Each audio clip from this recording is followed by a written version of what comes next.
This program is brought to you by Hungry Jack's and Bunnings Trade.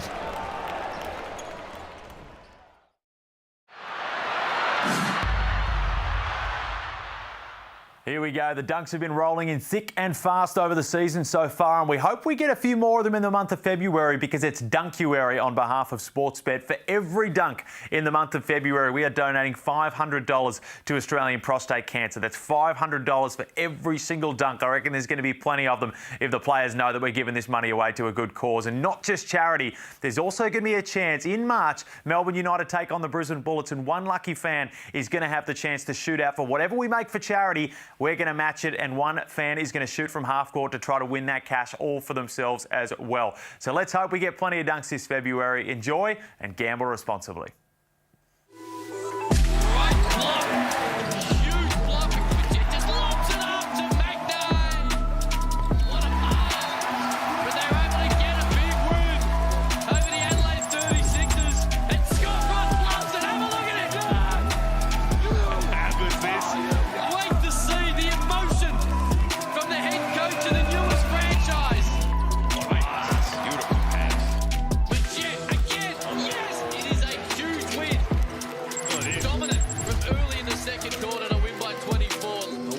JackJumpers tonight will be sitting in 5th position on the Hungry Jacks NBL ladder.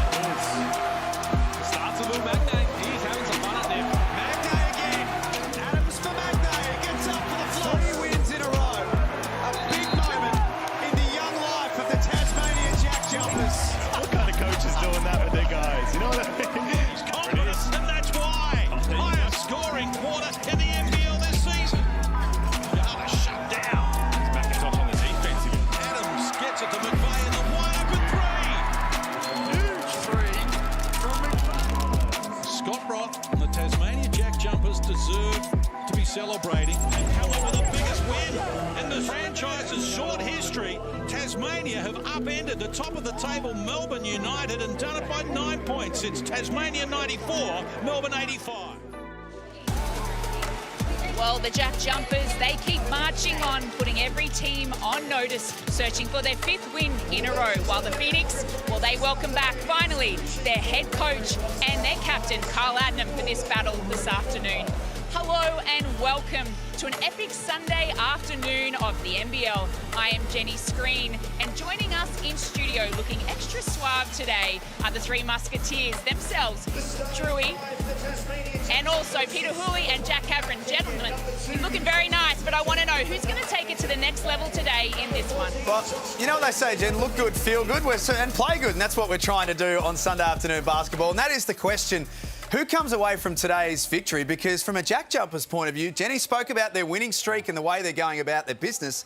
They're a long way ahead of schedule right now. Absolutely. I think they've been the feel-good story of the season so far, the way Scott Roth has been able to bring the guys together, engage the community. But it's going to be a tough one tonight. Southeast Melbourne Phoenix coming off a loss, but the depth and of the JackJumpers is also going to be tested without Will McVeigh being in the lineup. Well, that's no Will Magnay. He's out for a few weeks, but Jack McVeigh has been outstanding. He's been the big one for the JackJumpers. Looking forward to seeing how he goes because this is a big test for Jack McVeigh personally. He's going to have to really step up against Mitch Creek, and really everybody on that lineup is going to have to produce something special in the game like this. There's the DoorDash starting 5. Get 25% off your next 4 orders. Jock Perry's starting, but Mikhail McIntosh, in his performance last Sunday, Drewy, against Melbourne United, may have potentially saved his job.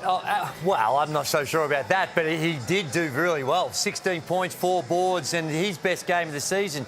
Jock Perry starting is the big surprise, but this guy here, if these guys are going to cause another, what I believe is going to be an upset, he needs to play that form that we saw last week. Southeast Melbourne Phoenix, as Jenny mentioned, get 2 of their players back, including their captain, Kyle Adnam, who's starting today. Well, it's big for Kyle Adnam to bring your captain back. Xavier Mumford's still out in COVID protocols. Kyle Adnam has a different role when he gets thrown into a starting lineup. We saw him adapt to that very well last season. They're still very deep. Cam Glidden passed the fitness test. Really good opportunity for the Phoenix to try and get some momentum towards this busy end of the season. Cam Glidden has passed the fitness test as well. He will play, and the coach, Simon Mitchell, is back after missing the last 3 games. And a short time ago, he caught up with Jenny. Simon, welcome back. No doubt your family's excited not to have you at home anymore, but you're back courtside. Thrilled to have me out the door, absolutely. And what have you learned from actually being on the sidelines? Don't get stuck on the sidelines again, to be honest. I mean, you got to put it in perspective. You know, it's a week on the sidelines. You've got capable people taking care of the business. It's just really personal frustration of not feeling like I could contribute the way I wanted to. But in the grand scheme of things, it's not really a whole big lot to worry about, is it? No, it isn't. Considering you've got some of your players back today, which bolsters you, looking for that win. Tassie are almost looking for 5 on the trot. Yep. How are you going to try and stop that momentum? Yeah, I mean, they're playing well. They defend well. The thing with them, I think, you know, Majet has been able to get a little bit of space to operate in some of those wins. We've got to shut that down. Same with Josh Adams. Just closing up those gaps, maybe being a little more aggressive in the pick and rolls to get them going backwards. Well, enjoy being back on the sidelines. Lay off the referees, will you? And enjoy being back. We'll see how it goes. Take care. Cheers, thanks. Simon Mitchell, and a shout out to our Kmart Game Time ball kid today, Sienna, who's ready to go. Thanks for being involved, Sienna. Can't wait to see you out there in the future. This is a very, very interesting game. It's a very interesting day here in the Hungry Jacks NBL. Sydney and Brisbane to come after this one. Yeah, it's huge. And 1 o'clock in the afternoon, and the Phoenix just were rejoicing with getting some of their personnel back, although Mumford's still a huge out. So the big surprise from a Tasmania point of view is Jock Perry starting today. With Will Magnay out for the next 4 weeks with knee issues. It's a big hole that he leaves. Straight down to Chi. As we expect, they'll look to exploit no Magnay with immediate effect. Well, Jock Perry, this is going to be a tough initiation because Joe Chi hasn't been in his best form, but he's still an elite player in our competition. And Perry played at St Mary's for 3 years, spent some time at Riverside, 1 season at Riverside as well. Last year in NBL1 with Ballarat, so big challenge for him. We haven't seen Jock Perry, Pete, since round 3. Played 55 seconds against the Wildcats. That's the last time we've seen him on the floor. It is surprising that he's starting, but when you look at what advantage the Bigs have had playing against the JackJumpers, it's no real surprise. Just look back last week. I know they beat Melbourne United, but Joe Luala-Chul had a field day in that one, a 20-20 game. Will Magnay is obviously their best big defender, but it's more being that help side big, coming across to try and alter shots, get those blocks. So this is a massive test for a guy like Jock Perry, because even that game, like last time these two teams matched up, Joe Chi had a field day as well. He's only a DP, and this is only his 2nd time this season a DP started. Kyle Zunic, I believe, was the other one for Perth. Hands off to Adams. Tough jumper, he's long. Rebound Isaiah Liafa, who went 0 from 10 on Thursday night against the Sydney Kings. Involves Chi. No foul. Perry did enough defensively. And Josh Majet. There's Adams. Shot clock now into single numbers. JackJumpers can't find a way through. They settle with a Kenyon 3-ball. Offensive rebound for McVeigh. He's had 17 points, as we highlighted, in each of his last 3 games.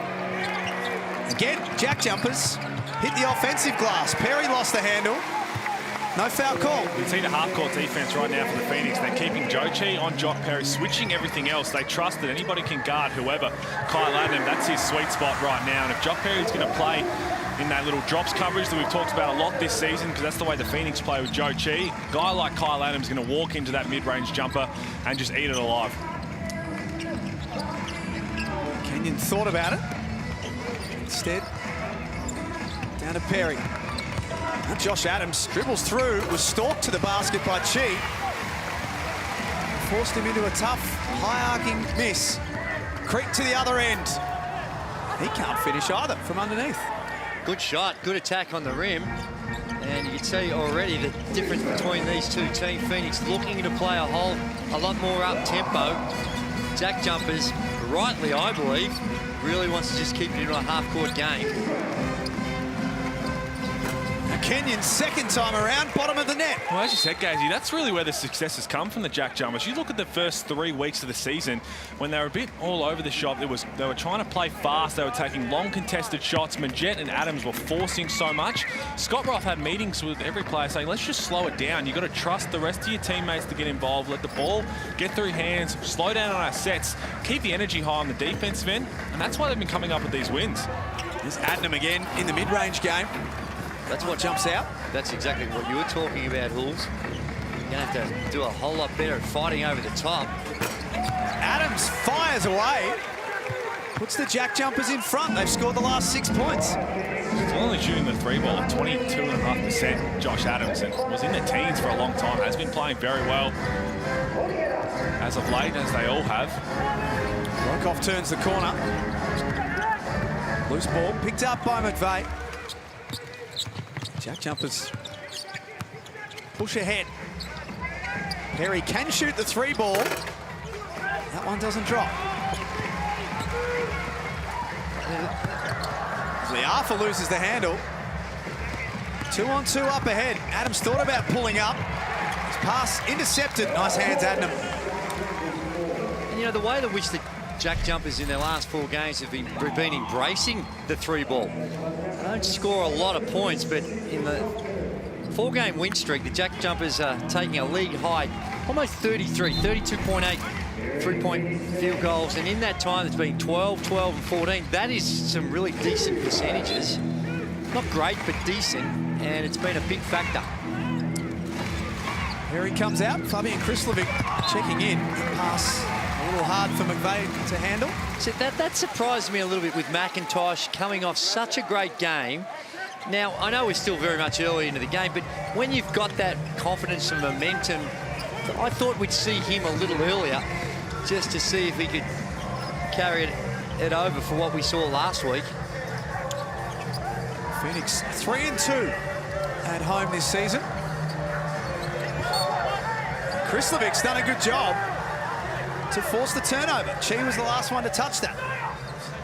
Pretty ordinary pass by Brokoff. Had the size advantage, and Simon Mitchell just Get those ones right. trying to encourage his guys to be in the right position. And as you watch this game, one of the things, Hulls, that I think the Jack Jumpers have improved immensely on is their half-court sets are there and they go through it, but the way in which they space the floor, they get really good spacing on their sets. Be an offensive foul on Krislovic. The officials have been pretty consistent with that call this year. Well, Krislovic's going to play more now with Will Magnay out, and we're not going to be able to talk enough about how big of a loss that is, because it changes the way you play. The style of play on the defensive end, they've been doing this, like Matt Kenny, trying to get up and in, really be aggressive, and the guards can only do that if you trust that the help behind you is going to be there. A lot of the time, that's Magnay coming across to save a lot of the guards when they do get beaten. So not having that is really going to make things a lot harder than it needs to be. And disappointing for Will Magnay too. He's had a lot of issues with his body in the last couple of years and looked like he was just getting back to something that was resembling his best basketball. Now he's got a month on the sidelines. Oh, absolutely. Their defense and determining the way in which they protect the rim, and Will Magnay was doing a great job at that. Shot clock at 2. McVeigh extends over the top of Liafa. Krislovic gives them another opportunity. And Majette stripped. Brokoff stole it away. Foul. Hard foul by Adams. He gets himself on the free throw line. Something that's really impressed me with Brokoff, we know he's still struggling to shoot the 3-ball, which has been his calling card his whole career. His energy, he's up and about, he's enjoying himself, he's getting on the glass when his shot's not falling, just trying to have an impact in any other way. And the best part about it is, I know his shot isn't falling, but he's still looking for it. He's hunting it, and he knows as soon as he starts to feel good from 3, the rest of his game's going to really come along with it, and we're going to start to see Ryan Brokoff that we've come to know and love. You're spot on. I think that he's labelled and we're judging him right now on his 3-point shooting. But what the work that he's doing on the glass in particular, against Illawarra, was it? I think he had 16 boards. And the fellow commentator, Liam Santamaria, was trying to see if the nickname the Worm would stick. I'm not sure he's quite in that category yet, but other parts of his game have really stood out. Low scoring first quarter. Adams tries to break that up. Another offensive rebound for the JackJumpers. McVeigh had his shot blocked by the presence of Chi. A lot of hands in there. I'm not sure if it was Joe Chi. And remember, Joe Chi at the start of the season was just blocking everything. He's had one total block in his last 3 games, which is very unlike the presence of him. He's been down on form, and a lot of it, the teams are starting to work out how to try and avoid him when he gets down low. And he still had success with altering shots, but even look at the way he's guarding things now, just trying to throw out something different from the big fella. Daniel puts the ball on the floor. Chi did well to keep him in front. Pass intercepted. The Phoenix get it back. Ricky Barker on the floor. He's going from strength to strength in the Hungry Jacks NBL. Adnam, so tough to stop when he gets into the paint like that. Was well rested and coming in and provides that offensive spark. He can create his own shot, as we've seen the last couple of times, away when he gets 2 feet in the paint.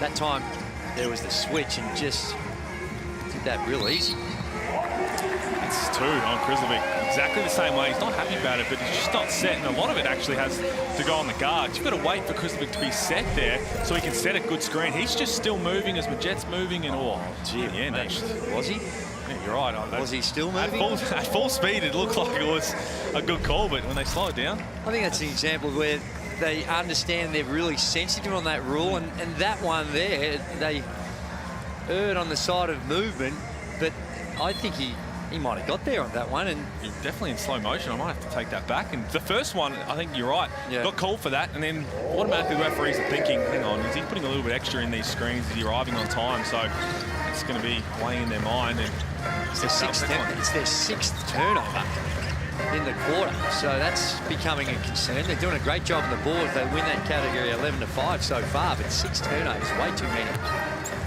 Ashley is fouled. Jared Bairstow into the game, picks up his first, and the Phoenix are back on the free throw line.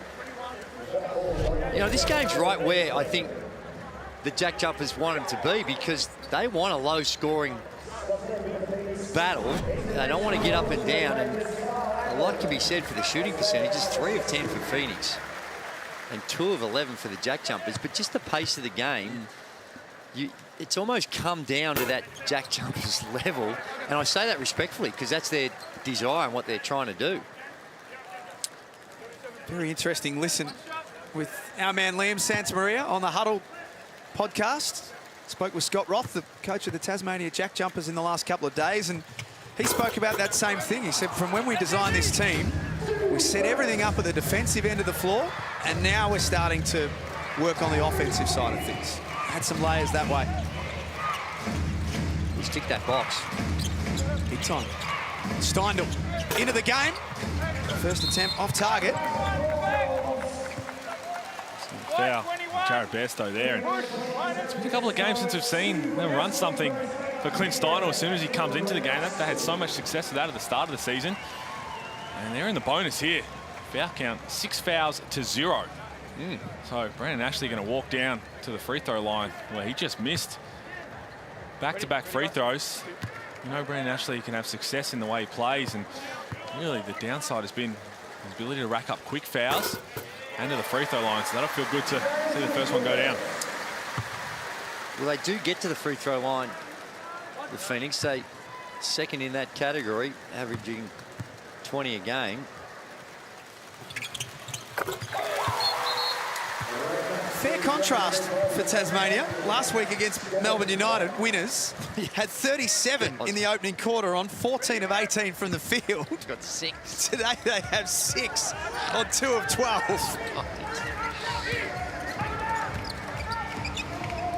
And find themselves down 4. So we come up to 2 minutes remaining in the opening quarter.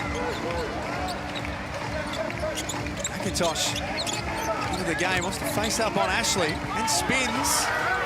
Tough finish over the top. Well, we've highlighted it coming off his career night against Melbourne United. Some players love playing at John Cain Arena. Mikhail McIntosh just looks like a different player. His attitude, the confidence he's playing with, that came off those 16 points.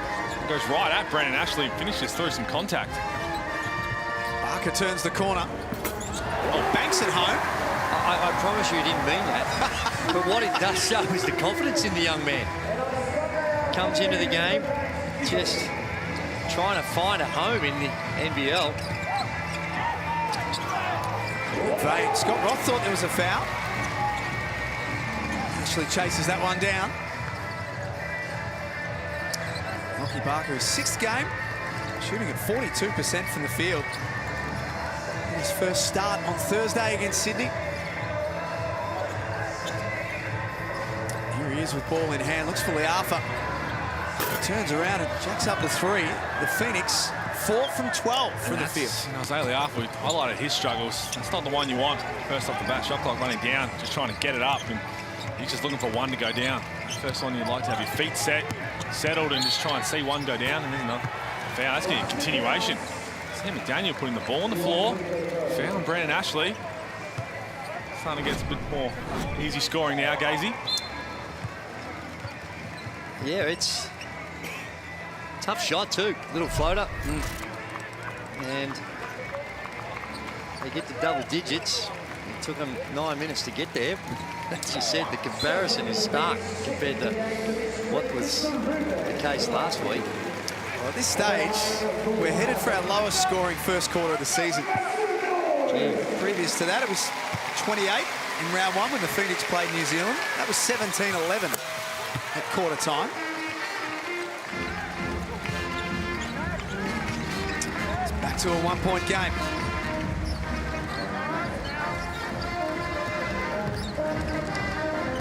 Broke off. See a part to the basket, went all the way and lays it up with the left hand. Well, the JackJumpers have been switching a lot down that end, playing small ball. It's a good way to do it, but just miscommunication there.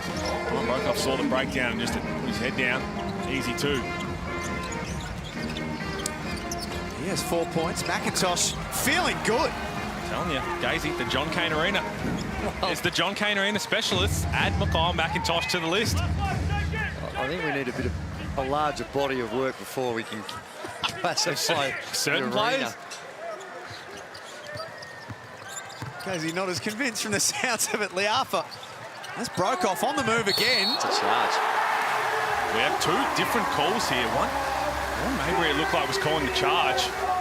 There we go. Yes, go. There we go. So it might have been 3 calls in the end. But Gee. It's a tough finish from Brokoff, and I think just the sliding to the right. It's a good call. So they came together, sorted it out. Yeah. And in the end, it's a 3-point play opportunity. That's what you want.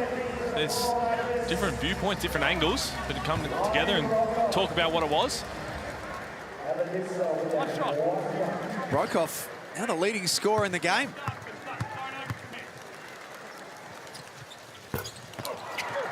High arcing miss, and that will see the end of the opening quarter.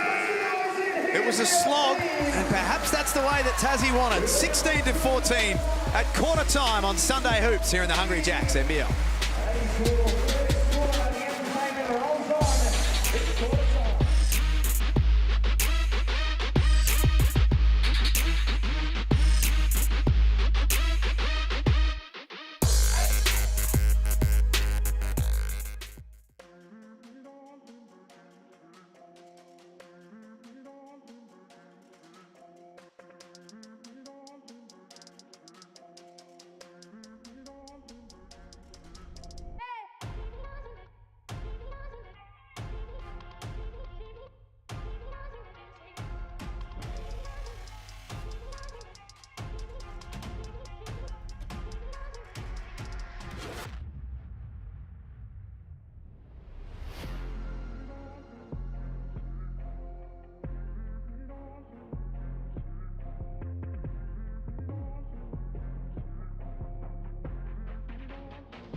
Great to have you with us for Sunday Hoops at John Cain Arena. We started off today with South East Melbourne playing host to Tasmania. The JackJumpers without Will Magnay, and they've got to try and find some different ways to get it done.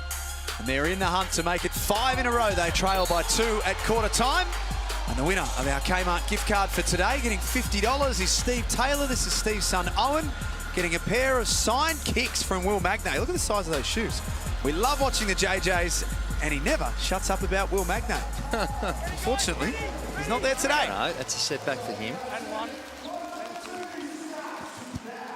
Sydney and Brisbane to come next from Kudos Bank Arena.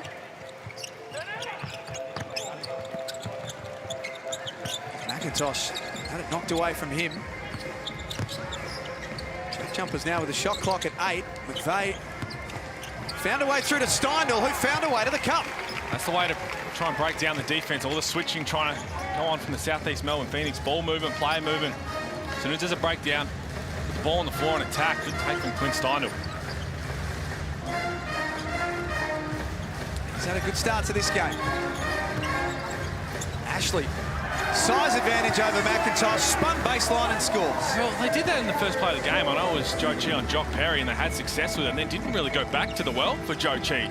So I think that's what they've got to try and exploit. Yes, if the JackJumpers are going to play small, Simon Mitchell has the choice. Do we want to match that or have success with our own way? And trying to get caught in the balance of, okay, do we want to make sure that we can match what they're doing, or do we have better success by throwing the bigs out there?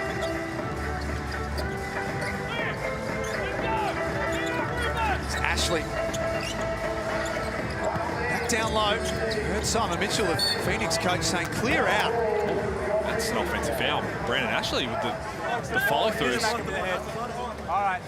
Black 13. They're definitely going back to what you're talking about. I think in that quarter-time break, that's the area, and there's the follow-through, inadvertent, and no, there was no foul.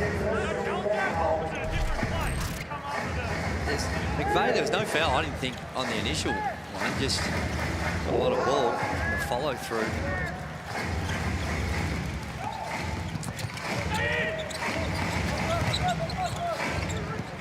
Jared Weeks running the point at the moment for the JackJumpers. They sat off.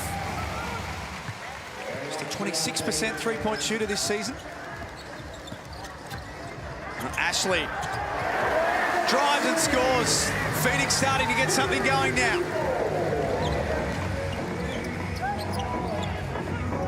Got that lead to 4. Steindl bumped on the way through by Tarangi. That's why with Clint Steindl, you take the bump and you pick the ball up. You just got to throw it at the hoop. Being in the act of shooting, very easy too.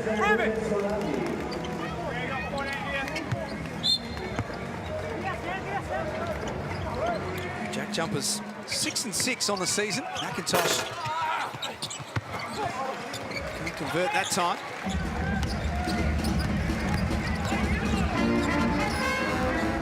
Their next assignment Sunday in Illawarra.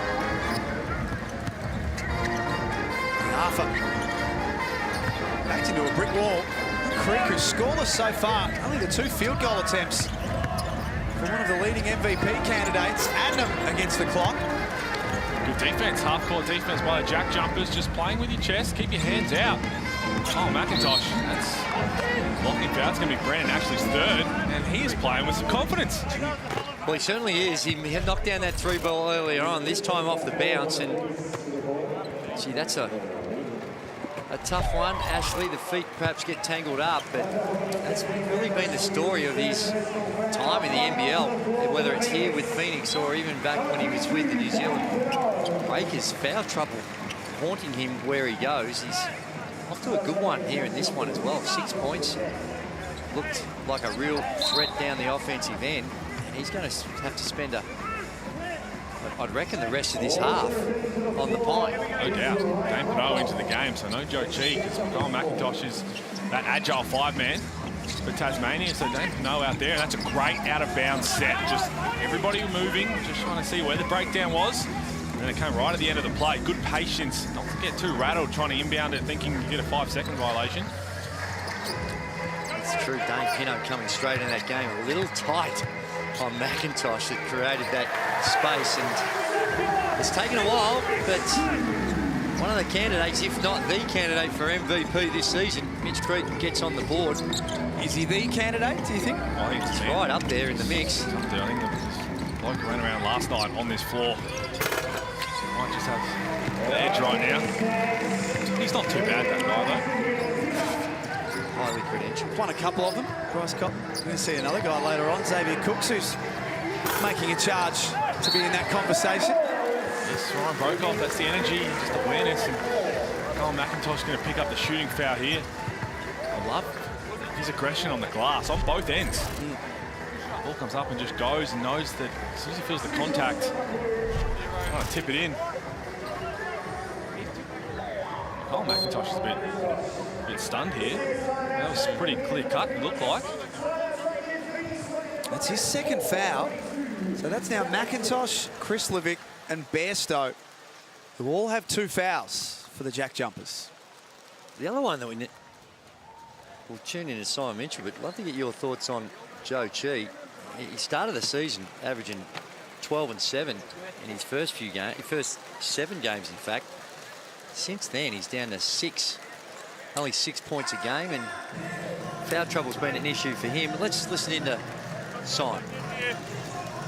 Let's go with Jock Perry whenever we can, okay? So anything that is in 1-5 pick and rolls, we can shake it, okay? Anything we can fist on that as well. Reverses are good as well. Get that 1-5 pick and roll at the end. Snake it, like against Brisbane, try and bring it wide. Get Jock to make a decision, attack or upstairs to Joe. Joe, need your hard rolls on the rim here, guy, all right? We're gonna look for you on these. Here we go. Phoenix lead it by 4. So just on that Joe Chi conversation, the numbers are there and his output has been a bit lower since his first 6 games of the year. Peter, I was watching yesterday to the crossover. Damon Lowry spoke about perhaps that they're not playing him the right way, the Phoenix, that they're having him too far away from the basket. Well, you heard Simon Mitchell just say there, he's in the ball game now, let's run something, and he wants him to dive hard. And a lot of it will be teams now trying to figure out the best way to try and minimise his impact on both ends, because we know he can put up some big numbers. And I think teams have done that, kind of figured it out. But Simon Mitchell has to deal with, OK, they've got Colin McIntosh out there, and he's playing aggressive, putting the ball on the floor. We know Joe Chi guarding on the perimeter. That's not where he's at his best. It's underneath the hoop. And Jock Perry back in the ball game after McIntosh picked up that foul. So Simon Mitchell thinking, time to get Joe Chi back out. And I'm not sure what Damon's on about, because this ain't Shaq you're talking about. This is not someone down low that you're just going to pound it in. And when the team's been built for spreading the floor and driving to the basket, just plonking him on the box and saying playing close to the basket, that's going to take away a lot of those driving options. So I think that it's just a matter of figuring out and finding the balance, like everything. Head down to him now. Goes with the left hand, misses everything. That's going to be a foul on Smith-Milner there. And you see it. Simon Mitchell was barking to Kyle Adam, go to Big Joe, went down low, and really good at not forcing the first one. You kick it back out and then reseal deeper when Jock Perry stands up. Did that well, and just a bit off on that touch. And very short leash. I'm not sure what happened with Dane Pinot. Just only a minute or so came in there and get Big Joe back. And it's whether or not you can play those bigs together, a little bit more combination between the 3 of them. Find a rotation where you get some more minutes out of them. Kenyon has to turn back. Chi changed that shot. It turned out to be a good decision, as Adams nails it from the top of the key.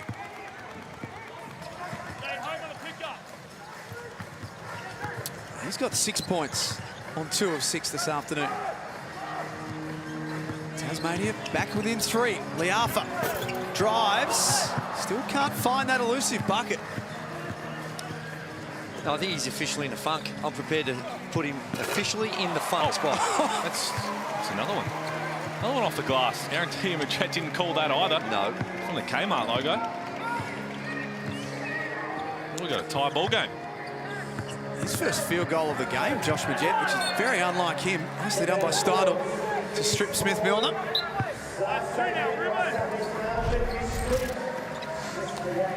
Back-to-back trebles for the JackJumpers. First Adams, then Majette. You can see the shot clock at the top of the screen. Phoenix throw this one away. This might get looked at here. Straight across the face, which is going to make it interesting. They're on the break. It's probably worth looking at just because of the action. Is that what you're thinking? Yeah. For excessive contact? I also see 3. It's an accident. It definitely, and you know what he's trying to do. He's trying to slow down the break and just get in the way. But that contact to the face is why they're probably going to have a look at this. So this will be Chi's first foul, but this is part of a broader conversation with the Phoenix big man and being in foul trouble. Does that go into the unnecessary category there for Chi? Did he need to make a play at the ball there? Well, I think he just was caught out of position there. I don't think I'm not even sure he was intentionally trying to foul. I think he just got caught in the way. But they're the ones that come and go. I think it's more in the half court, some of the way in which they're playing and some of the fouls that they're getting.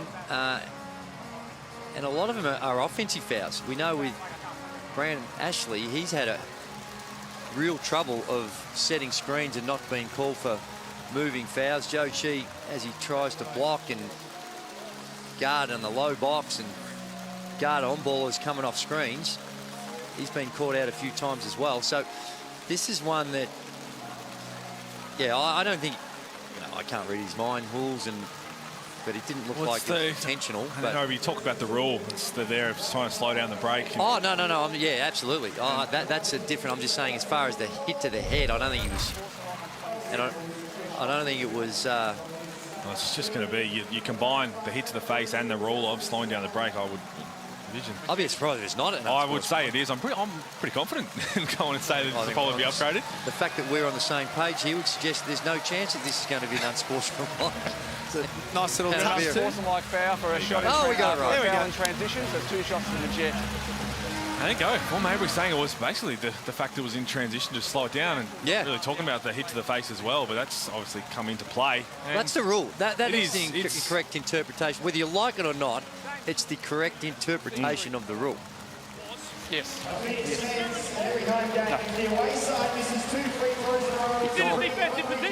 No, he's gone well past the driver and reached back with the left hand, so no, he wasn't. I think Joe Chi's got a bit of a longer reach than a lot of the other players out there. And the Jet on the free throw line.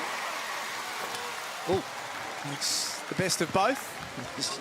Simon Mitchell's been at home for the last 7 days. He's got a bit of frustration to get out. He said at the end of the interview pre-game with Jenny Screen, she said you're going to lay off the refs, and he said, I'm not so sure about that. And I think the easy answer there is no, he will not. Tasmania now lead this game, but it might be for a short amount of time. Broke off, stole it, and scores. He's doing a lot of little things at the moment. Playing his role in this Phoenix team. It's back to 26 apiece. Oh dear. Adams takes it hard at Chi. Went straight up, no foul call. Liafa has Creek. Look out. Well, that's the best offense right now for the Phoenix. Get a stop, get out and run before the half-court defense is set, because that has been really good over this 4-game win streak from the JackJumpers, moving with each other, everybody helping out. Just a step slow, and Mitch Creek is going to make you pay in transition right there. It is hard to get transition opportunities with the way the JackJumpers play, provided, the time before that, Brokoff gets one off a poor inbounds pass. That's more of a coming off the turnover. But that last one there, just a breakdown in the defensive transition. Thought he might have got in the theme of Dunkuary there, Mitch Creek. Chose for the little layup instead. So it's a 2-point lead to the Phoenix. Still to come today, as we mentioned. As soon as we finish up here, we head to Kudos Bank Arena. Sydney Kings playing host to the Brisbane Bullets. Ian Clark. Suiting up. Suiting up. Not sure if we'll see him actually put his feet on the timber, but he's suiting up today, and he might want to have a crack at the $100,000 Latrobe Sharp Shot. The details are on your screen right now. You can enter. And if you can't make it from full court, Drew, you've got another chance from halfway for $50,000. Great supporters of the NBL Latrobe Financial.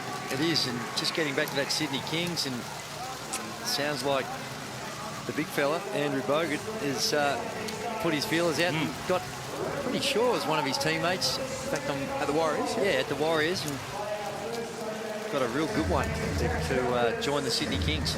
It's not what you know, it's who you know. Let's get courtside to Jenny's screen. Well, I am here. I am alive, gentlemen. I'm joining you now in commentary. It's been an interesting time out with Coach Roth. He pretty much was pretty calm and collected. He just said poor ball possession, looking after the ball, 8 turnovers. We know Phoenix have scored 10 points off that. But this is the momentum for me is with Tassie. They want you to grind it out. They want you to be in a funk. And now we just need to see Phoenix move the ball a little bit more. I'd love to see Creaky get a bit more involved. Brokoff has been a shining light with 10 points as well. So hopefully in the last 4 minutes, you might see a little bit more of the ball in his hands. Or the big fella. Or the big fella, just like that. Thank you, Jen. Nice finish from Chi. That was the first play of the game on the other side of the floor. Just throw it to the big guy and let him go to work. 4 points in the game. And if you're Damon Lowry, that's what he's referring to. He wants to see more of those types of options. Josh Adams is having a first half. 11 points, second player in the game in the double figures. He's 4 of 9 for the field. Creek had his shot blocked. Lucks a fortune though. Right place, right time, Brokoff.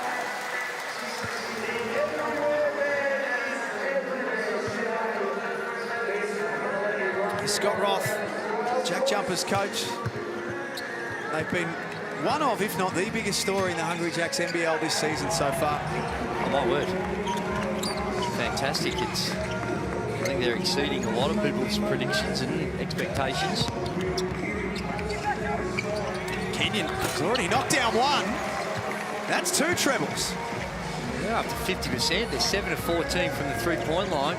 As we mentioned, the last 3 games, they've led the league in three-point field goal attempts. And half their shots again have come from the three-point line. They're 12 of 28 overall. On contrast, 0 of 6 for the Phoenix. And the Phoenix, they're a team designed to be shooting the three ball at a high rate and knocking them down at a high rate. If they're not, we've seen early in the season, we go back to the game they played early against the Kings at Kudos Bank Arena when they all went cold on the same night. They're not going to win too many games. They're just designed. You look at it, we've got Brokoff, Kyle Adden, Mitch Creek was shooting at nearly 50% at one stage. Cam Glidden. For the first 7 games of the season, though, they were the first for three-point shooting at just under 10 makes a game, 37%. Good deflection there from Jock Perry. In the last 4, they're 9th, just making 6 threes a game. And their main guys, Mitch Creek, 4 of 18. Oh, dear. Oh, wow. Oh, my. That's deep. Shot that from Swan Street. Steph Curry type. Jackies are on the march. When you talk about Phoenix and you say they're designed to shoot the three ball, they're not, though. They're second last in three-point average attempts, only averaging 26 a game. So they have got an emphasis of getting 2 feet in the paint, just like that. Coming in, that's a good play. Kyle Adnan knocks it down. 6 points for the Phoenix captain. His first start of the season today. No Xavier Munford. Oh, didn't do a whole lot wrong there. Lockie Barker. Like 38. Look. Josh Adams just being physical, putting his head down. You see Lockie Barker. Just that left arm, that shoulder. Get in there and call for the foul. If you get that up there and just play with your body, that's what something that the JackJumpers have been doing well. Get your hands out and just use your body to try and dictate. We didn't need to put that left arm in because his feet were in the right spot. As you mentioned, it was just a left arm comes in there, and that's what called for the holding foul.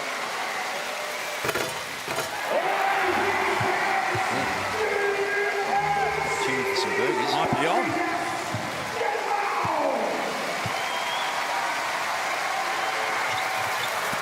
Adams makes the second.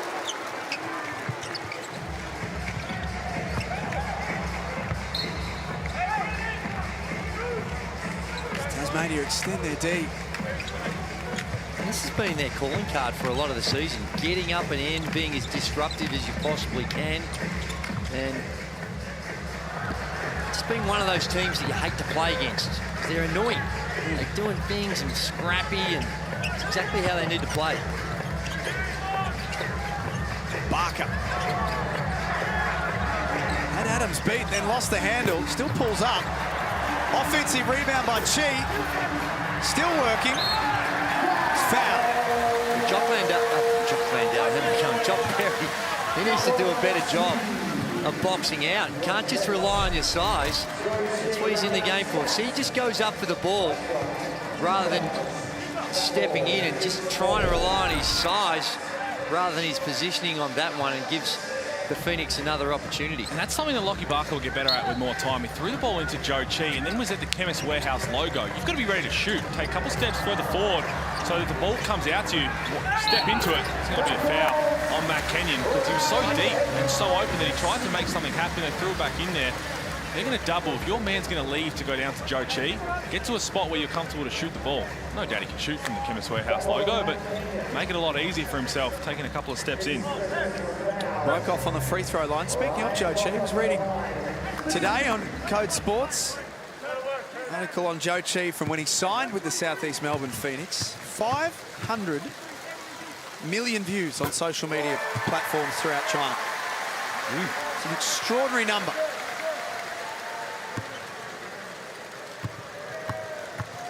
He's got a big following, a lot of eyeballs this season on the Hungry Jacks NBL as a result.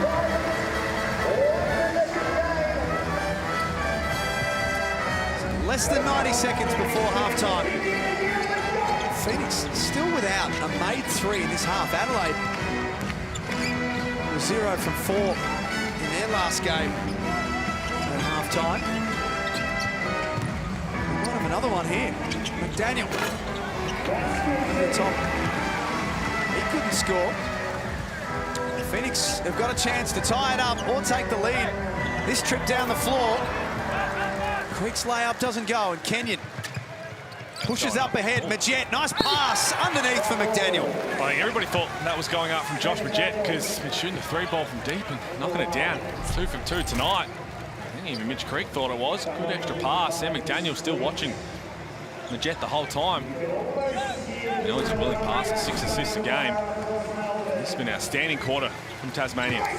But that goes back to Majette passing up that three. It goes back to what you were talking about. Earlier in the season, that would have gone up.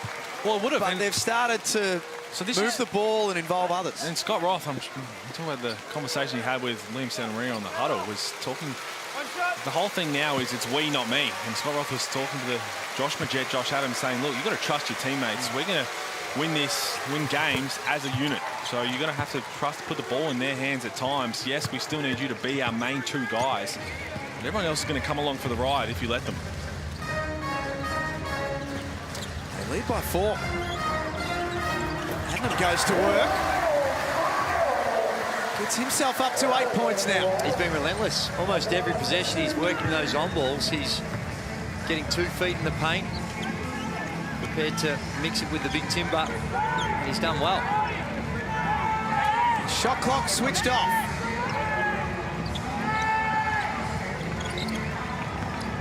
Majette. That's Perry for 3. He doesn't get it to stick. Adnam from a long way out.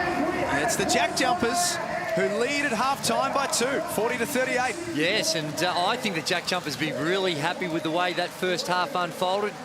They're 8 of 16 from the three-point line, so they're able to spread the floor, and that's really the problem with the Phoenix. It hasn't been a bad half of basketball. They lead the rebound count, but 0 of 8 from threes. Let's get courtside to Jenny Screen. Guys, I'm here with Ryan Broekhoff. Great first half from you, 14 points. Tassie are making you earn everything at the moment. What changes need to be made? I think we're going to find a way to pick our tempo up on offense. They're doing a great job pressing up the court, slowing us down, force us into late shot clocks and tough shots. Our continued attack on the rim needs to get better, and just cleaning a few things up defensively. You guys aren't shooting that great from deep. On the flip side, they are. What have you got to do to limit their shots from the three-point line? Just get a bit closer, know who the shooters are, who we can help off a little bit more, but they've hit some tough ones, some deep ones. Sometimes you just got to live with it, but we'll make some changes in the second half. Good luck in the second half, Rowdy. Cheers, thanks. Well, it has been a grind here in the first game of a blockbuster double in the NBL this afternoon.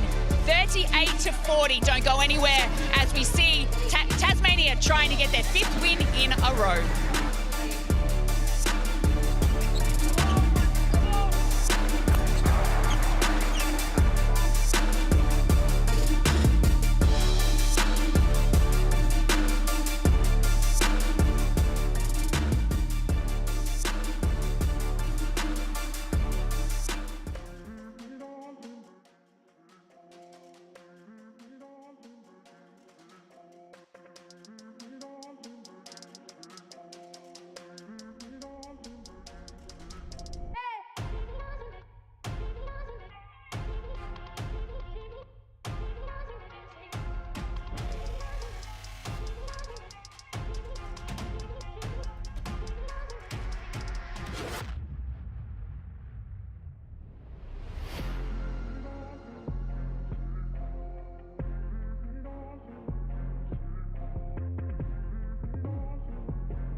Half-time in game one of our Sunday doubleheader here in the Hungry Jacks NBL, all part of Sunday Hoops. The Southeast Melbourne Phoenix up against the JackJumpers, down 2 at half-time. Tasmania have been able to get this game, Andrew Gaze, played on their terms for a lot of it. Oh, my word, they have. I guess if you're a JackJumpers fan, you'd be a little concerned about the points in the paint where it's 26-10, and that's on the back of giving up 52 points in the paint to Melbourne United, but ultimately it's the scoreboard that counts, and in that area they've been able to keep that thing ticking over from the three-point line. 8 of 16 is outstanding from the three-point line, and certainly the Joshes have been getting it done. I know that the saying "junk it up" gets used a lot, but that's what Tassie like to do. It is, but this is not that extreme junk. As we have a look at the Joshes there, Adams and Maggett with their 12 and 8, and Brokoff continues despite not having any threes. In fact, the team hasn't had any threes. He's got his 14 points and 5, and Kyle Adnam is another one that's been pounding the paint. But the shooting percentages for Southeast Melbourne across the board are okay at 45, but the 0 of 8 has really been the difference. The three-point shooting has been the difference between the two teams in that first half. So how do you, when you're playing against a team like Tassie who want to turn this into a grind, if you're an offensive team like the Phoenix are, How do you go about getting the game on the terms that you want them to be? Well, you almost got to push them out of their stuff as well, because they want to use a lot of that clock. They're looking most of the time to get shots in that last 8 seconds rather than the first 8 seconds. So trying to get them out of that rhythm. And down the other end of the floor, if you just get caught in that half-court game, keep that movement. Keep that ball moving around. They're switching a lot, create those mismatches, and try and get a better looks. Now, having said that, they've only taken 8 threes and they've been able to shoot at 45%, so it's not bad on that area, but just trying to get that tempo of the game so you get more of the time the ball's in your hands rather than their hands. Pete Hooley's been taking a pretty close look at this first half, and Pete, you're focusing on some of the defensive mechanisms that we've seen so far. Yeah, no doubt. We talk about the way that they started on defence for the Phoenix. I think the JackJumpers did a really good job of adjusting in the second quarter. Now, this is Joe Chi in one of the first plays of the game. We're so used to seeing him play in the drops in the defence, which normally means if there's a ball screen, he's going to be around this area right here. This is what we haven't seen from Joe Chi. He's going to fly out at this. Now, whether this is because Will Magnay is not in the game, I'm not sure. Maybe they're trying something different with Joe Chi. Look at him fly out on a hedge to this. Jock Perry, you're going to live with that until he makes a couple threes to change. I think Scott Roth figured out, OK, this is the way they're going to play with the bigs. Let's get some guard action in this. Now, keep an eye right now. Ryan Broekhoff is guarding Clint Steindl, so you've got to stay attached to Clint Steindl wherever he is. This leads to some miscommunication on the defensive end between Broekhoff and Adnam, where they fall asleep. They normally like to switch, but Broekhoff is staying attached right there. Now you're getting a bit of trouble with a bit of rotate. Now look at these number of players right now. Joe Chi in here, Barker comes across to help, Mitch Creek here, Adnam here. Now look at this. You got Matt Kenyon standing to shoot the three. Jock Perry wants it as well. If you're Mitch Creek, you've got to stunt at both of those guys, whoever the ball goes to. So that you stunt here, get to Josh Adams. He's the biggest threat. But again, good ball movement, good extra pass. Josh Adams knocks down the 3 ball. The JackJumpers are on a roll. Very next play down the floor, same exact thing. They solve this issue on the wing. Kyle Adnam and Ryan Broekhoff come together and switch. That issue's now solved. Now, Jock Perry knows, OK, Joe Chi's going to hedge on a screen. Let's get a bit more player movement. Let's get Joe Chi, who's right here. Let's get him involved in the play, see what he does. Comes across for the screen. Joe Chi's going to come out and do his hedge. They solve this perfectly right here. Lockie Barker, exceptional closeout right here on Josh Adams, make him put the ball on the floor. That is the perfect defense from the Southeast Melbourne Phoenix. And now it just comes down to, OK, we're rolling. I've got to make a play. Josh Adams going right into the chest of the shot blocker Joe Chi. Good finish, but it starts with that guard breakdown on the defensive end. They're having a lot of fun. And we know when the Jackies are playing with confidence, everything like this seems to open up. Very good by you, Pete. Very, very good by the JackJumpers as well. They've got the game in the lead at this stage, 40-38. As we head to the break, you too can play like a pro thanks to Bunnings Warehouse, who are giving you the chance to win your very own court at home. You can enter now at win.nbl.com.au/Bunnings. I only worked on shooting, which is why that's really all I can do. I had a basketball hoop and a little trampoline. I used to play back there for hours with my brother and get beat up a lot, but it was a lot of fun in the meantime. My dad built one, so I had a little bit of like a half court going on, and that made my life the best, so I could never complain as a kid. That was kind of like our sanctuary, our getaway from everything.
Welcome back to John Cain Arena, where the Tassie JackJumpers are leading by 2, and I'm here with Coach Seth Roth.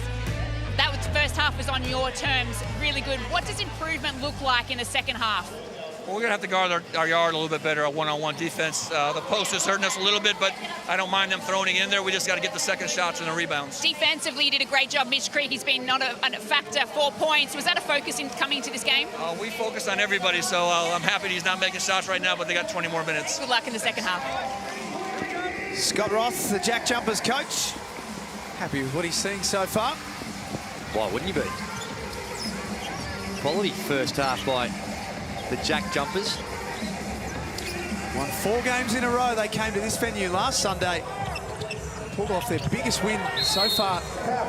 The win over Melbourne United. And put themselves in a good position. Ryan Brokoff on the free throw line has 14 points, 5 rebounds, 5 steals in a half. Staying aggressive in that play again. So they've designed the play to look at Joe Chi, but it really was a bit of misdirection to try and get something with Mitch Creek and Ryan Brokoff getting downhill. And in the end, just got bailed out because the defense of the JackJumpers was pretty solid right until the end. And this is the Ryan Brokoff of the last few games, just looking like he is ready to take that step that we've all been waiting for. Well, he's not taking it like we all expected. That's the thing. He's doing it in other ways, and we saw the evidence of it there, his ability to put the ball on the floor and get into the lanes and either finish around the rim or get fouled. He's only had the 6 field goal attempts, and it's 4 of 6, but of those 6, only 1 3-point field goal attempt. So that is not what most people thought and what we were going to get for Ryan Brokoff, and more importantly, not how he's been judged. We've got to reevaluate how he's going to be judged. It's great to see, though, isn't it? It's a good message of if it's not going exactly the way that you want, there are other ways to get involved. 100%. Takes that with momentum and scores. And you mentioned at halftime, well, what do they need to do? And that's an example. Off the rim, get it out, get the bigs running the floor, those kick-ahead passes. And McVeigh takes it upstairs. Sneaky hops, Drewy? That is sneaky hops. Yep. Yeah, I mean, he's got a little bit of bounce, but that was not off a big runway, and it in a little bit of traffic. His first points in the game. Adnam has been living in the mid-range today. Not that time, though. Now Kenyon brings the ball up the floor. And the Jet got in front of Adnam and rattles out.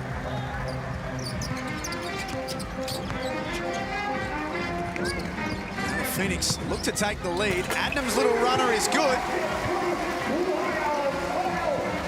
And Phoenix have scored 10 of the last 12 points in the game. Yeah, Scott Roth saying another 20 minutes. You know, the depth and the talent of the Phoenix got to stay locked in. Second halves have been a problem for Tasmania. Adams, not that time. That's Ryan Brokoff just getting on the glass. That's what he does. He's got 3 offensive rebounds, 4 defensive rebounds. Offensive foul, moving screen. That's might be the 4th one called in this game. And they're the ones that I'm talking about when these guys have been getting in foul trouble. That's more the ones that you think you've got to rely a little bit on your teammates just to make sure the screen is set before you come off them. I saw McIntosh in the background there. We played the 6 minutes in the first half. Coming off that 16 points. A little surprised that we haven't seen a little bit more of him. Well, they had that sub then. Jock Perry came out of the game. Simon Mitchell looked over just to see who was coming in. And I think if it might have been McIntosh, that might have been a chance for Joe Chi, who's going to be coming out of the game. Because that's when Joe Chi sat down when they played small ball. But it's Krizovic, so Chi is out there for the time being. There's a couple of fouls. And when we talk about Joe Chi, and there's McIntosh there, but like I was saying, I'm a little surprised we haven't seen at least have a look at playing the bigs against the smaller lineup. Now, I know you might have some problems down there on the defensive end, and that clearly is an issue against the JackJumpers who've been shooting the ball from the perimeter really well, but we've also got to have the counter down the other end, and that little chess match to think of, well, who would win that battle? I'm not suggesting that it would go the Phoenix way, but it's one that you might consider to have a look at. I think he might. The way they've already started this first 2.5 minutes, Joe Chi's been playing differently in terms of he's back to that drops setup. And if McIntosh comes in, you'd have to be living with him shooting the pop three, because up until that game against United last week, he was 1 of 16 from three. There's an offensive foul on Joe Chi. Oh my goodness. He just picked up the ball. They may have a look at this. The little fella's going, no, I'm surprised it was called a foul from the first look. So here it is there. Oh, no. He didn't raise the elbow. He just... There's not much in that. To be honest, I'll go on a limb and say there's nothing in that. And almost to the point where you consider reviewing that one. It goes to charge. So Simon Mitchell, there we go. Is it going to be a foul on them, is what I'm asking you. So Simon Mitchell's asking about what, right there he's saying, he's like, what do I challenge? Can it be reversed on those? So that's what he's asking right now. Yeah, why doesn't he answer the question? So that's, right, he wants to know if, he's like, if I challenge that and it's not a foul on Joe Chi, will it be a foul on Josh Majette for coming in for the hands? And the answer, I think, is no. No. But what it is, it's probably going to be, you've got the ball, so it's your side out. He's still got to challenge that. He would have won that. So I'm not sure. I think he was just trying to think about what happens. Is it going to go to a jump ball? Well, no, because the ball would have been in their possession, he's still got it. If it's no foul on Josh Majette, but side out. Good take there from Mitch Creek.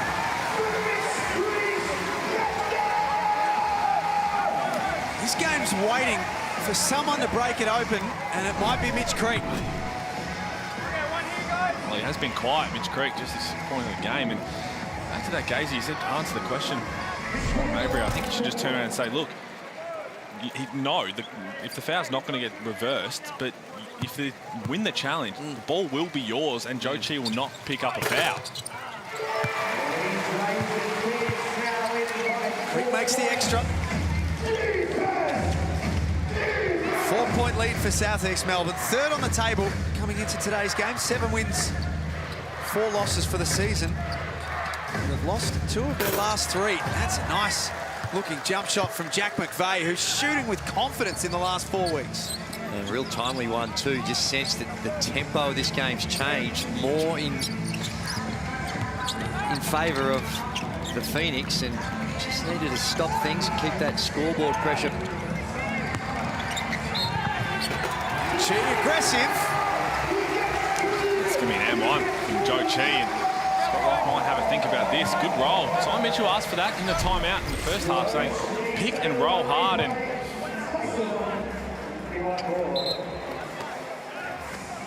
would you be having a look at this if you were Scott Roth? I'd be having a look at it. Might have been, again, when those ones are hard, because when in real time, it might not look like one thing. When you slow it down and replay, and we go frame by frame by frame. Matt Kenyon's moving at all in the slightest, it's going to be hard to overturn. And I think Scott Roth's just thinking, right, what am I going to win if I try and challenge this?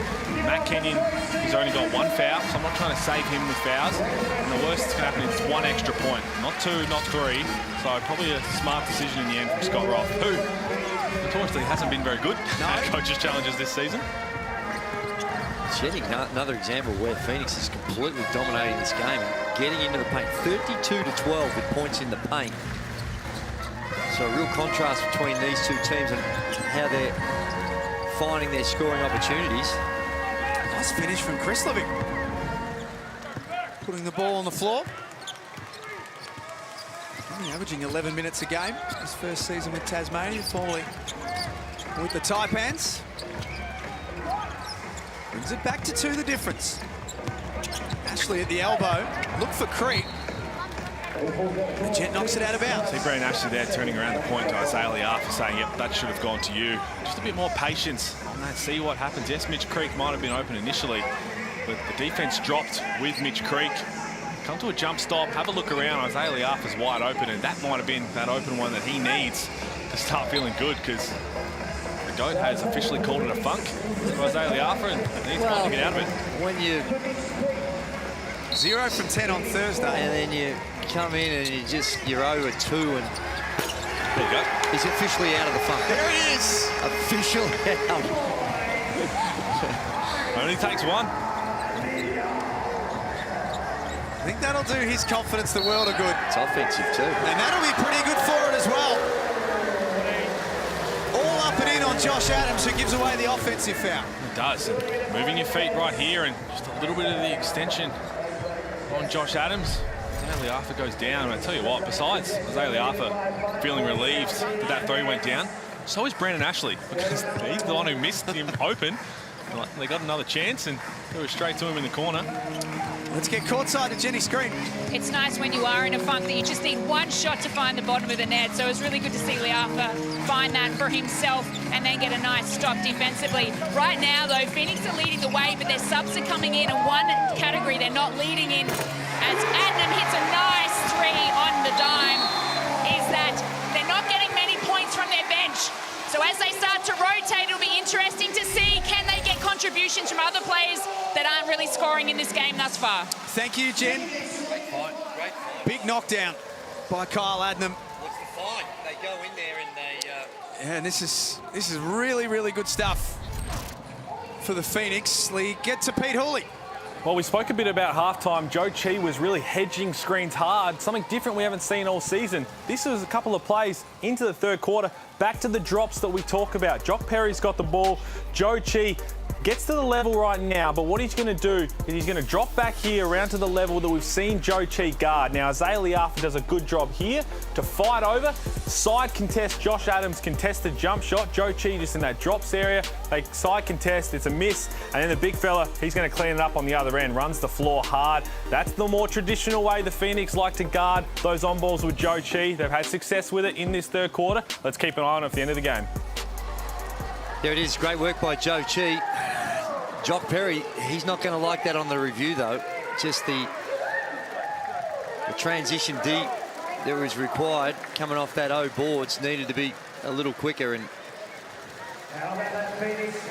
it's an interesting one because you can show that one, and when you're up against shooters who have been shooting it well, that goes in, and you probably have a different perspective on what you need to do. So it's you've got to pick your options and where you think you're going to be best served. But statistically and all the analytics say a contested mid-range like that, you're going to live with that a lot more than the play on the rim or the step back for the 3. And that's how you'd want to live with the JackJumpers. That's where they struggled early in the season. Josh Adams taking those contested twos. So if you could knock down from McVeigh, if you can fight over the screen and just side contest, carry hand, not foul.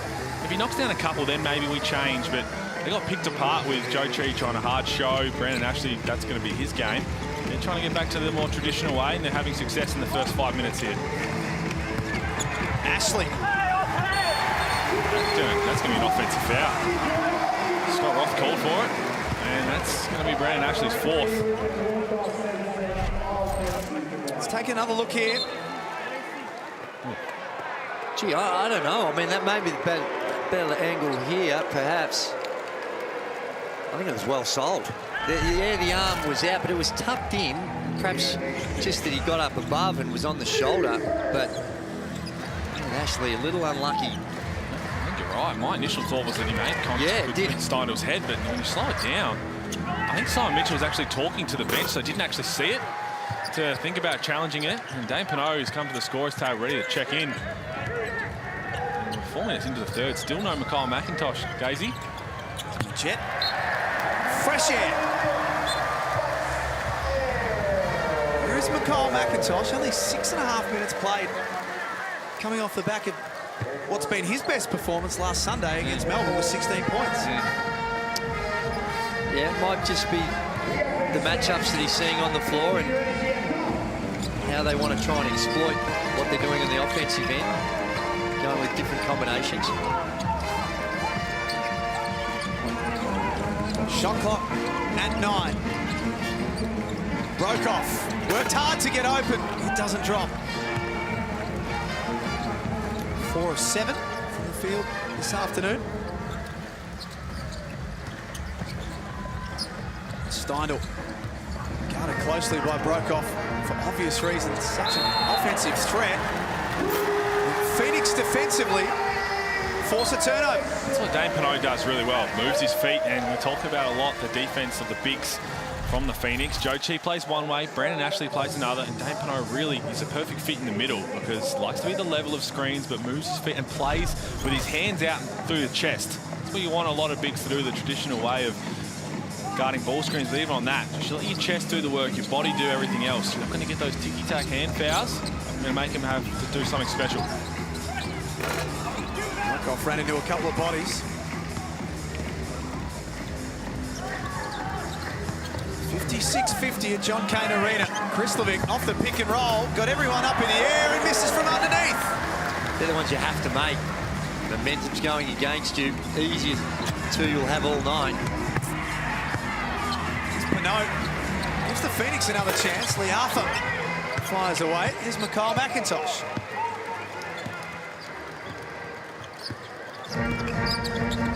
Second meeting of the season between these two teams. They played in round 8 in Tasmania. The JackJumpers outscored the Phoenix for 3 of the 4 quarters and still lost the game. It was all set up by Southeast Melbourne on that day. 32-15 in that third quarter. It's not quite as free-flowing this afternoon. The timeout called with 2.5 minutes before three-quarter time. The Phoenix leading by 6. Still to come later today, Sydney taking on Brisbane at Kudos Bank Arena. That'll be a cracker. This man is starting to play the way we love, and as you said, Gaze, it's different than what we all expected. We came in, I think everybody thought he was going to be one of the best shooters in the league. And he's done everything else. Getting on the glass, 8 rebounds, he's got 5 steals, but 16 points, just putting the ball on the floor. That's right, and a little circus shot there, up and in the lane, so he's out there, and again in the lanes, just working his way to the front, so the work on the defensive end, there's a little deflection, and gets his own reward for having some good hands, and not all that explosive, but able to get up and just put it in, so the work, he's getting the reward for the effort that he's putting in, and that also helps with your confidence, just to know that when I'm out there and I'm going to apply myself on the defensive end, good things are going to come my way. Sometimes you do all those hard things, but there's very little to show for it. But what he's doing is getting to the rim. He's already got 9 free throws. The team, as a team, they've only taken 15, 12 of 15, but 9 of those have come through Ryan Brockhoff.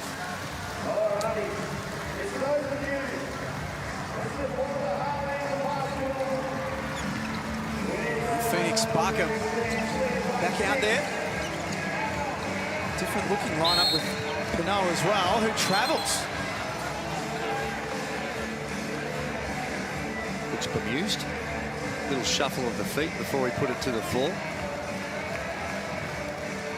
You don't obviously a player get a call against him and turn around and say, yeah, fair play. You've got to look bemused. Normally the turnover, you look at your hands.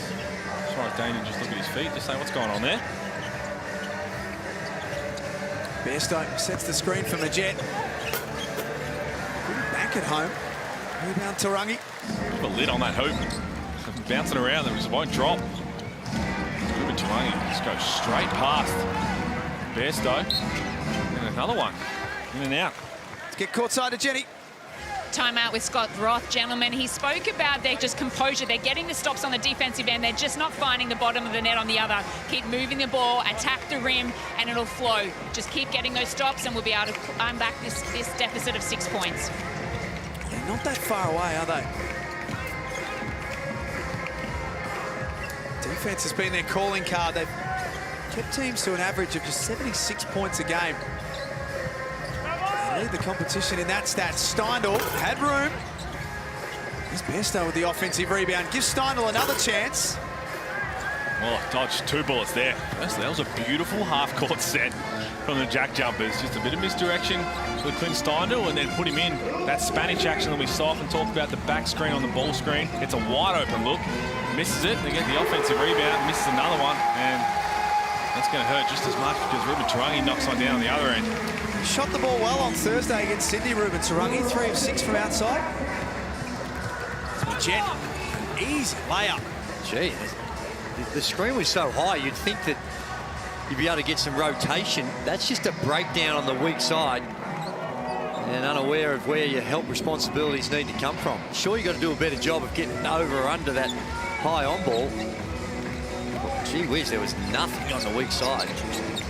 Second JackJumper into double figures now. 3 seconds. That's what Jenny Scream was talking about. Scott Roth says just chip away, slowly but surely.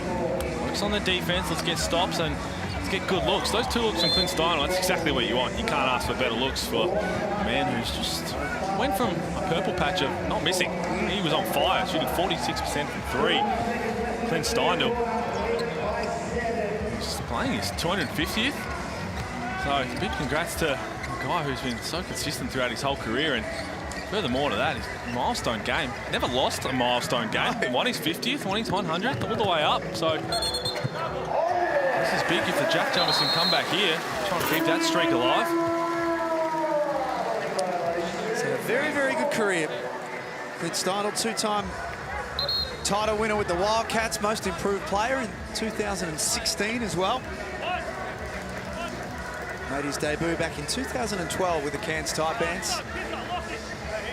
And you speak to anyone involved with the Jack Jumpers system, Drewy, there's a delay of game warning on Tassie, that they say that he is the perfect man to lead this team as captain. He's just doing such a great job. Well, he comes from a great culture. I think that, yeah, he started his career in Cairns, but where he did his best work was with the Perth Wildcats, and their culture is second to none. And bringing that, and Scott Roth, who was there as well. Clock ticking down to end the quarter. Adnam from deep. The Phoenix will take a 7-point lead into 3-quarter time.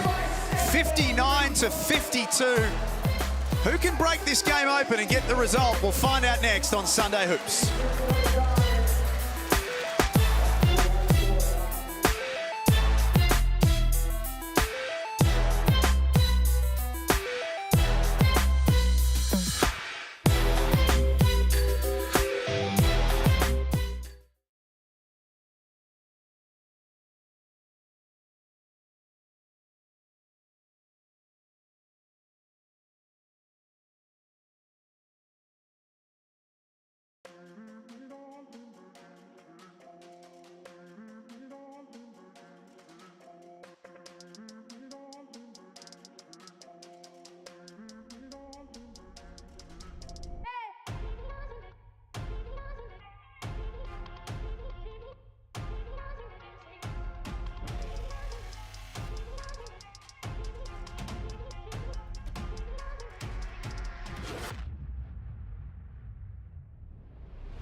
It's 3-quarter time at John Cain Arena, and look at the youngsters enjoying some lifesavers today. They've launched a new range of Fruit Tingles chocolate balls and the chocolate block, which I'm going to absolutely get my hands on this afternoon. Available in some supermarkets, the new chocolate range is a fun way to enjoy the iconic and nostalgic Fruit Tingle lifesavers that we all know and love. Delicious. You know what the Fruit Tingle lifesaver itself is? That's a footy canteen. Stopping in on the way home. Cheeky evening treat, I reckon. Sure, we can sort you out, big fella. Gazy's taken all of the sponsors' product. Oh, doesn't leave much for anyone else. There's McIntosh. The Jack Jumpers will need to outscore South East Melbourne to win the game, which has been an issue for them. We spoke about their second halves. They are last in the competition for fourth quarters, averaging 16 points per quarter. The Phoenix, on the other hand, lead the league in fourth quarters. Liafa That's a goaltend. Just a smacking of the board. It's one of those technical ones because I reckon it might have missed anyway. So the other thing is when you're looking for those little omens that every game this season that Phoenix has played in, whoever's been winning at three-quarter time has gone on to win the game. So there is a pattern there that's in the favour of the Phoenix this afternoon. Possession, they got a bit lucky with that goaltend because Jared Bairstow was fronting Joe Chi on the block, and Ruben Turangi was in the corner. He's got to sprint to the free throw line, a little high-low pass. It's going to be a dunk. And then Clint Steidl throwing it straight to the outstretched hands of Joe Chi. Can they get a stop here?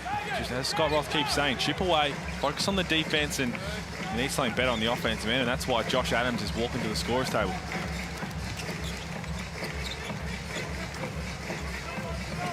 Cheek. Trying to get busy on Bairstow. Right as I was talking about, you see it there again, the way they're trying to guard Joe Chi, but Ruben Turangi was just a second slow. As soon as you see Jared Bairstow trying to front or get around Joe Chi, make his life difficult, Ruben Turangi's got to sprint to the middle of the MG logo at the free throw line, and if that ball goes straight from the wing to him, it's an easy lob over to the big mismatch of Joe Chi down low.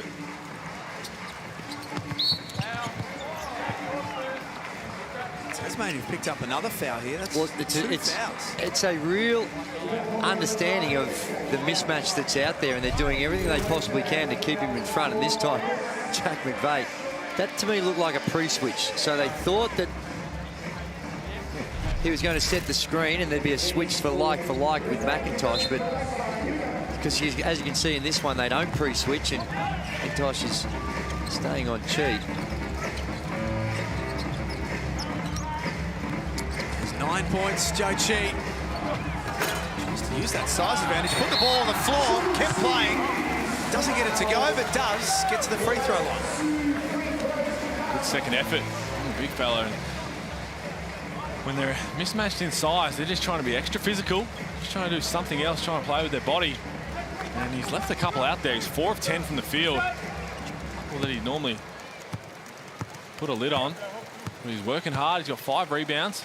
4 of them are on the offensive end. A couple off his own misses. Got to start rewarding himself. Yeah, and they get the way they're playing here. As we saw, they're trying to full front him on the low post and keep the ball out of his hands because they understand when he gets it that deep, he's tough to stop. But if he does get it, that last one, even when he gets into the free throw line, they're just going to allow him to back his way in. Even if he misses a shot, he can put it back in. They may want to also think about sending a double, getting it out of his hands and rotating out of it because he's setting the world on fire. But there's a foul that's going to upset Simon Mitchell.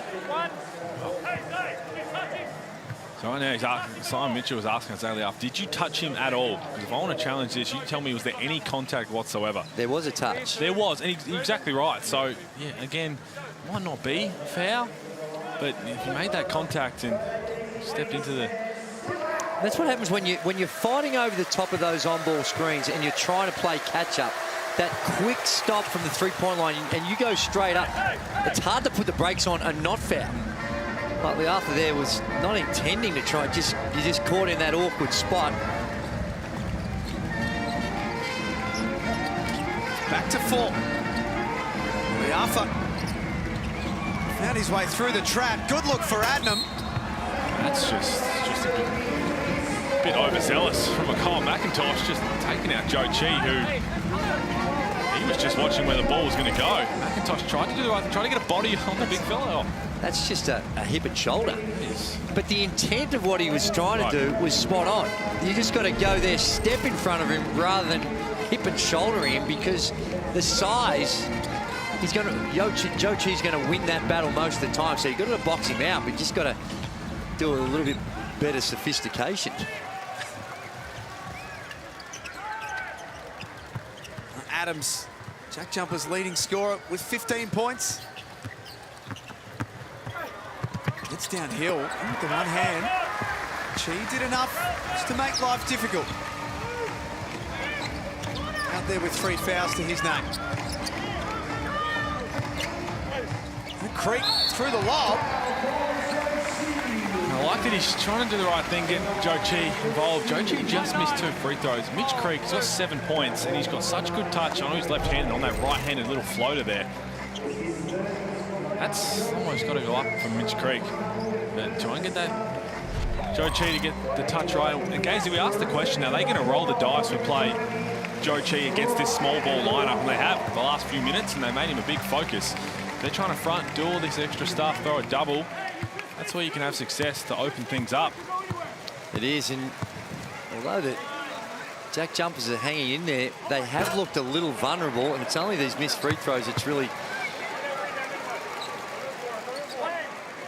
keeping in the game in the sense of the matchups. It just got a real strong sense that Joe Chi understands there's a big advantage, but you've got to make free throws. 60-odd% from the free throw line, so not great, but better than what he's dished up the last couple of tries. And that's the Phoenix stat line for the game too, Drewy. 63% from the line. The Jet kicks it out for McIntosh, left open.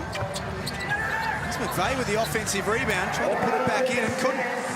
That's all we speak about down the other end. Yes, Joe Chi, he's small on him down this end, so they're trying to go to him again. You live with a McIntosh 3. He hasn't shown that he can knock it down consistently, albeit on this floor he's actually shooting the lights out over a couple of games. Terrible. But you also just can't force it in to Joe Chi. Steindl, quick release 3, rattles out. He's 0 from 4 from outside today.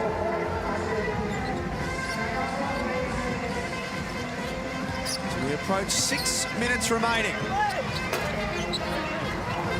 Loose ball falls back out to the Phoenix. Creek stepping into the 3. Well, needed that. They were just 3 of 15 from 3 before that one. Offensive rebound. Everyone's ready to catch and shoot. Mitch Creek into double figures now, 10 points. Just 1 of 4 from outside. 38% from outside this season. McIntosh walked the tightrope on the baseline. Jack Jumpers' 8th offensive rebound. Adams gets it to go. And flexing. A little bit of a flex. We see that lucky bounce out to Creek, feet set. And speaking of funks, he, after an explosive start to the season from the three-point line, the last 4 or 5 games, he has gone well off the ball from the three-point line. Game still excellent and still contributing in a variety of different ways. So he'd be pretty happy also to see that one drop in. So extra free throw goes. Barker comes back in for Adnam. We check in with Jenny Screen. You just mentioned Mitch Creek before. Gentlemen, he called for a sub in the third quarter about the 5-minute mark, and we didn't see him really to the end. He might have 10 points, but I really think there's something not right with Mitch. And then you've got to remember, they've been pretty much underdone with their roster for the last week. A lot of players are carrying a lot of load, especially Mitch Creek. The omen might be with the Phoenix. However, I just feel like Tassie is hanging around right now, and this one's going to go right down to the wire. Yeah, they just won't go away, will they? Here's Creek. As good a look as you could possibly ask for. Well, there's the confidence, because he just, like, I know he made 1 too, but he just missed one that possession. They get another look at it and stepped into it with great confidence and timing. It's a 7-point lead. Good hands from Joe Chi to slap it back off Josh Adams. Simon Mitchell is pumped, and it's a good point Jen makes that Mitch Creek maybe asked for that sub earlier so that he could try and be rested for the majority of this fourth quarter. That game against the Kings, we so often see it, the stars of a team will sit out the start of the fourth quarter so they can come in and finish out the game. So he sat out about 2.5, 3 minutes, and the Kings went on a massive run and kind of put the game to bed. I know Phoenix did well to get back into it. Maybe he's thinking, I need to be out there for the majority, if not all, of that fourth quarter. I'll tell you what else Jen was spot on with, just the eye test. This looks like Phoenix, before that last 3, were way more ahead than 4 points, and even now only 7 points, but their dominance in the game, it's just that they just haven't been able to get that string, that run to get it into double digits. And right now is that, I think these next 2 minutes decide whether this is a ball game or not, I think, for the Jack Jumpers. If they can get that double-digit lead, it's hard to play catch-up the way the Jack Jumpers play with their emphasis on the half-court action, slowing it down. Well, these are big minutes now, Gazy, because Mitch Creek, Joe Cheese sitting down. Brendan Ashley has the 4 fouls, who started really well, had 6 early points and then just racked up fouls in quick succession. So Ryan Brokoff going to be the one they have to try and play through. 69-60 at John Cain Arena. Sydney and Brisbane have begun their warm-ups. We'll head there very shortly. The second game of our doubleheader on Sunday Hoops. Majed blocked. Big block, Ruben Tarangi. Just not giving up on the play. And we saw that a little bit, just staying that side contest. A little fake handoff that just went a little bit too early and only just staying on his hip. 3 seconds to work with. Adams, quick three, was chopped on the arm. The offense is just a little bit of a brain fade. There's 3 seconds on the shot clock. You just live with that contest. Firstly, you've probably got to stay locked in. I know they've been good out of bounds, but who's the ball likely going to go to? It's either going to go to Josh Majed or Josh Adams. If he does catch it, just stand there, put your hand up. If he knocks down a tough one, fading out of bounds in the corner, shake his hand and say, good hit.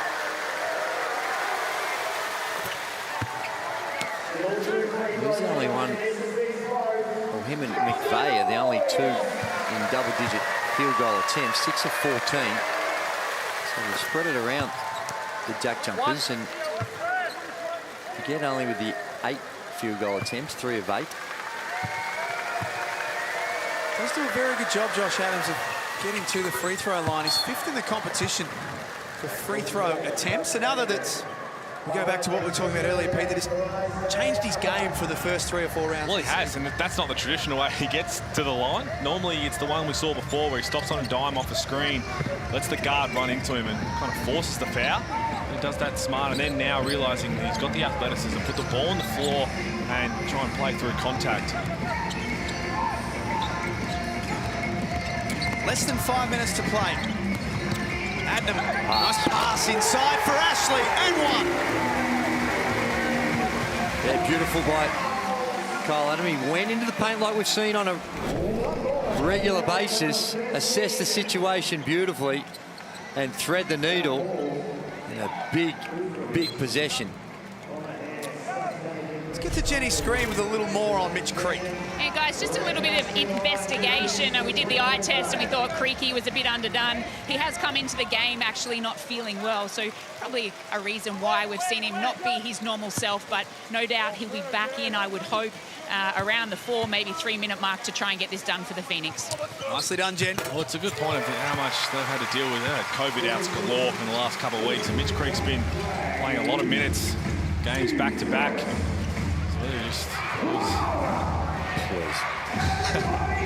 I love it every time we bring this up. The goat just rolls his eyes. No, a bit of back in my day. Either that or he's eating something. That's a possibility. Casey did average 47 minutes a game. I think you're thinking back then, Gazy, was, I can't shoot the ball from the bench, so I might as well stay out there. No, I think that, yeah, these guys are finely tuned. They've got a lot of resources available to them. And there's no doubt it's more athletic contest, but whether it's here or in the NBA, I mean, LeBron James, what, 37 years of age, averaging 37, 38 minutes a game, where you're playing 82 regular season games. If you think 30 or 32 minutes a game is a lot, then you're wrong. I think you're wrong.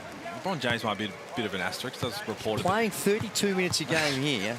I'm with you. The rotations are here because we play a 40-minute game. We've got so much talent. So I'm not questioning why you want to rotate, but some of those main guys, I struggle to think that fatigue would be the main reason. But if you're a bit crook, that's different. That's what it is. That's what Jen was reporting, that for whatever reason. Still not out there. Oh, there he is. Sorry. Too busy caught up with Gazy. Back out there now. Jack Jumpers clock down to 3. They get bailed out. A foul call on Creek. And you're almost getting to that time where those... Why do I need to? You might look at earlier opportunities. Go to some of your quicker sets because time and the clock is not your friend right now if you're the Jack Jumpers.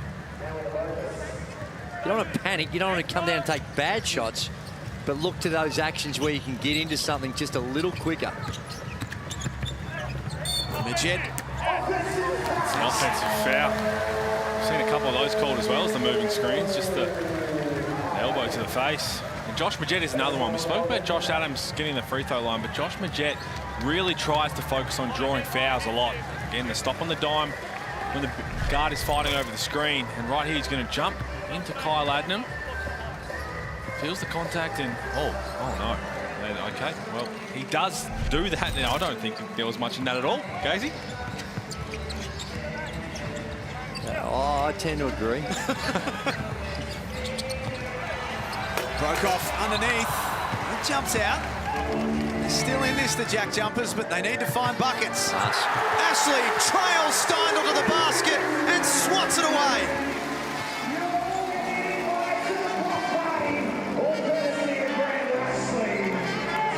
2:45 left. Ashley spins inside, involved at both ends. This is why it's so important for him to adjust and adjust quickly to the foul issue with Brandon Ashley, because he can be so good. Chase down blocks, we saw that last season for the Breakers. Just a different dynamic on the defensive end, but it can be a problem on the offensive end as well. Right now, Solomon Mitchell, Tommy Greer, they're just thinking he needs to learn how to play within himself and not give those little fouls away. But look like for 10 minutes in this game. Yeah, and across his career, I think, what is it, 3.9 fouls per game. And so he's fouling out a lot or getting into foul trouble regularly. And on that last possession, with these mismatches and they're going to him down low, I think it looked like they were waiting, the Jack Jumpers there, until he bounced and got feet in the paint. I think you've got to send the double team. If you are going to double team, you've got to go a lot earlier. Double figure lead now for the home team. McIntosh takes it inside. McVeigh's there to clean up the mess. Back to 10. I like the play, though. See, Ashley's got those 4 fouls, so they put in McIntosh just in that one-on-one. Creek misses both. Adams with numbers against him.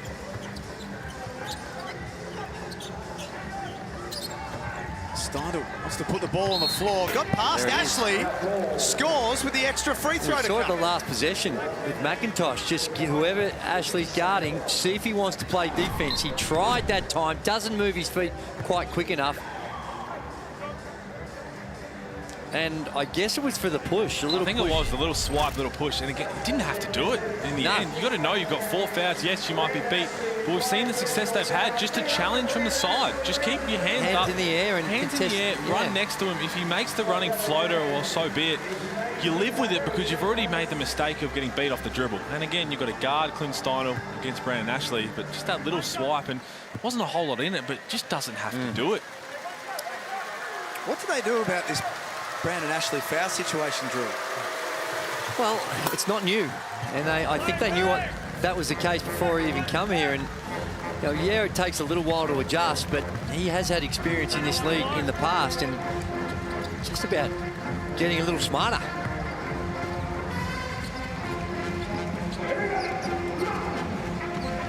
Jack Jumpers looking to keep the winning streak alive. They've won their last 4. Got some work to do. Time is now becoming a factor for them. Creek at the elbow for Chi.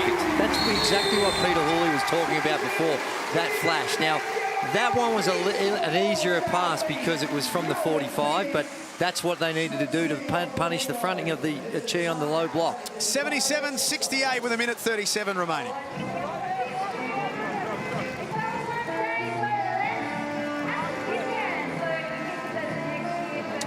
might have just about navigated these stormy waters now, the Phoenix. They lead 77-68, 90 seconds remaining. Pete, they've just found a way through. Well, they have. As Gazy said, they really had numerous chances to put it to bed early. In the second half, just didn't find enough to get to double figures and extend it from there. And yes, they've been 5 of 18 from 3, an uncharacteristic 28%.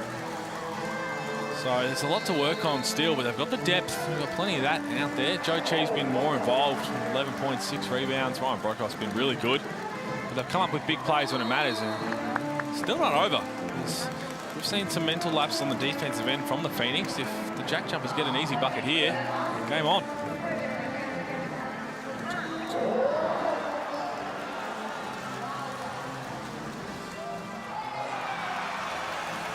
Great to have your company on Sunday Hoops. Here's the next 4 games for the Phoenix. It's a tough run, and it starts on Thursday with a throwdown against Melbourne United. Yeah, looking forward to that one. Should be a bumper crowd. 2 teams that, you know, it's a stretch your imagination too far to think that they could be teams that are going to meet in the grand final. Not with defense like that, though, because that was pretty easy. Back to 7. The last 6 games here in the Hungry Jacks NBL have all been decided by single figures.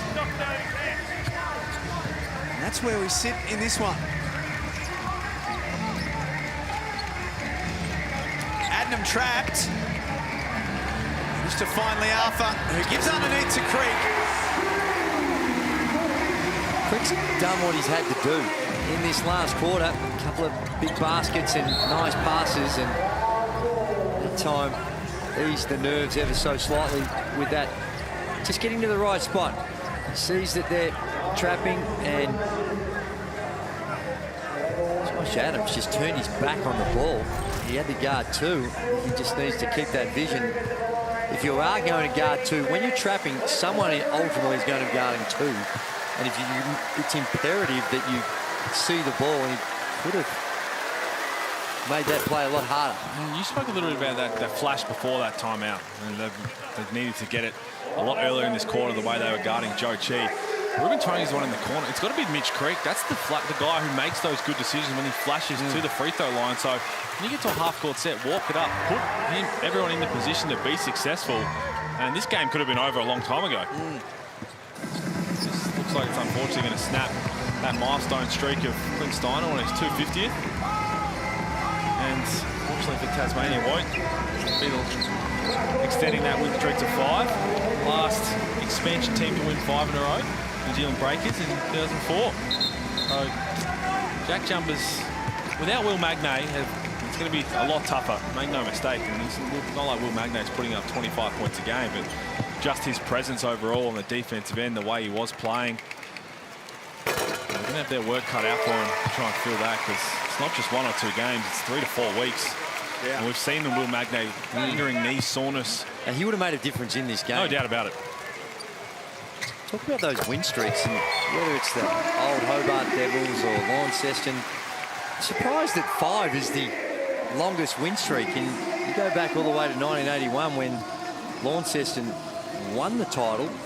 They only had a win streak of 5 in that one as well. So a little surprising. Great work by our man Statman. The GOAT, he does not miss. They had the 4 games in a row as the second best streak of the season, behind Melbourne United's 8. And they definitely turned a corner. But again, now it becomes really hard. You're on the road for a lot. And have a look at that, their next 4 matches against the Hawks, who we know how hungry they are to find some momentum and keep building towards. The Bullets, they're hot and cold. We're about to see them next. And the Perth Wildcats, well, I know they lost to Melbourne United, but just the thought and sounds of them heading back west to finish the season, they're going to be up and about, trying to steal as many wins on the road as possible. You know, the thing, we flash these up the next 4 games, regardless of the standings, every single game is a challenge. And yeah, some may be tougher than others, but they're all tough. And every single game, every team goes in with a reasonable chance of a win. Now, we might classify it as an upset, but when it comes to parity, notwithstanding the differences right now between, say, New Zealand and the top team, I don't know too many leagues in the world that has the parity that we have 1 through 10. Spot on. It has been seen by the JackJumpers, who not that long ago were last on the table, much higher up now. That's not what they were looking for off that first possession. They ran some very good half-court sets. That's something they have been really good at the last few weeks. Chi comes out. Torrey Smith-Milner back in for the Phoenix. See Brown and Ashley fouling out of the game. So the Phoenix will consolidate their spot inside the top 4 with today's win. Knock on the door of that top 2 ahead of Thursday's throwdown against Melbourne. Geez, they really love their music in the Phoenix games, don't they? Loud. They like it loud too. I'm not a fan of that song, Joey. Maybe I'm getting a little old, but a little old. It's loud. That's an old man comment. Adams fires away, and that will take care of the result now. The streak is over for the JackJumpers. Southeast Melbourne have winning form to take into Thursday night's throwdown. 83-71. 2-0 in the series against Tasmania. And that's win number 8. And they were made to work for it. Shooting percentages weren't great for a lot of the game. They ended up 5 of 18 from the three-point line. But when we talk about players of the game, Ryan Broekhoff comes in with his 18 points, 8 rebounds, and he didn't make a 3. Now, I don't think we'd be talking about Ryan Broekhoff as the footlocker player of the game when he first entered this competition if he wasn't knocking down threes. Such is the way in which he's adapted to the team that he's in right now. But, you know, JackJumpers without Will Magnay, they show that they are going to be a tough out for all teams in this competition.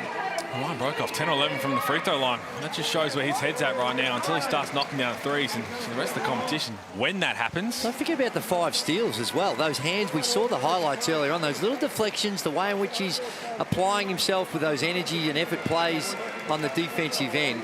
He put together a good one. Sydney and Brisbane coming up next from Kudos Bank Arena. There they are warming up ahead of this one. The Bullets winners in their last game, and the Kings have got some nice form coming into this one as well. That's game 2 on our Sunday Hoops doubleheader in just a few moments.